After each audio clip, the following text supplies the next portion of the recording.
Quando a gente tem dentro da mente da gente uma intolerância a uma pessoa que não fez absolutamente nada contra a gente, mesmo que de forma inconsciente, o movimento interno na mente é o de inferiorização dessa pessoa.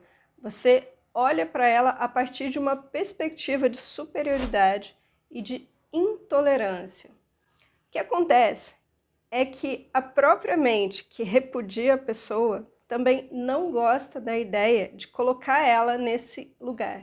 E aí, para tentar se equilibrar, o que essa mente vai precisar fazer? Ela vai procurar justificar aquilo que é injustificável.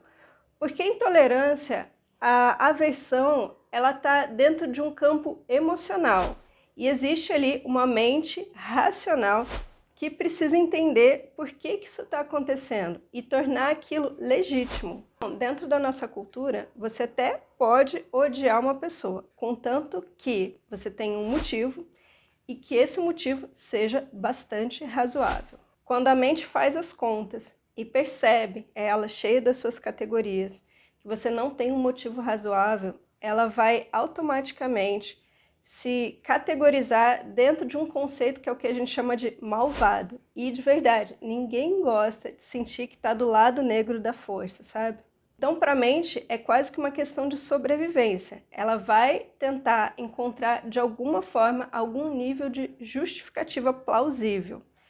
Ou pelos próprios pensamentos, ela justificando para ela mesma, tipo assim, tá vendo como que ela faz isso, isso e isso? Eu não sou tão ruim, eu não sou tão maldoso, né? Você conhece esse movimento? Ou quando ela precisa de um nível maior de legitimidade, ela vai procurar a aprovação de outras pessoas. E aí é o famoso rol da fofoca, que é aquele que começa assim, inocente. Você não acha fulano meio chatinho, meio exibido? Ou você viu como ela falou hoje com aquela outra pessoa, sabe?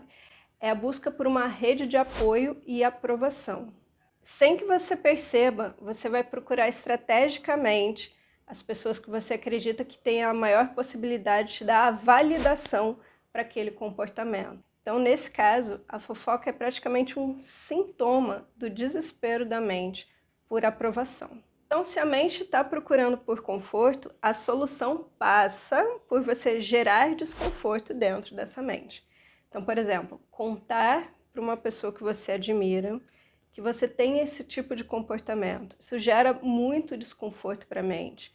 E aí, claro que você vai contar sem autoindulgência, né? Sem chorar, sem se fazer de vítima, também sem se autodepreciar, que são todas as ferramentas que a gente utiliza quando a gente está numa situação de desconforto para tentar gerar empatia com a outra pessoa e não se sentir tão desconfortável. O famoso tentar fazer com que a pessoa passe a mão na cabeça da gente, sem que ninguém passe a mão na cabeça da gente. É uma ótima forma de você gerar desconforto e criar dentro da mente uma noção de consequência.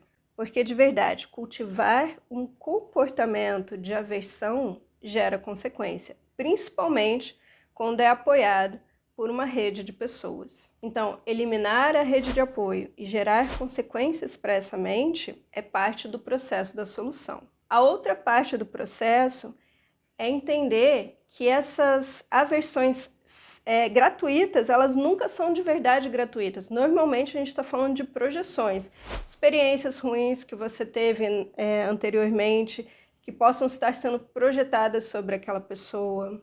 Entender que a nossa mente se divide entre uma parte que é consciente e racional e a outra que é totalmente emocional e não consciente, onde a lógica não funciona.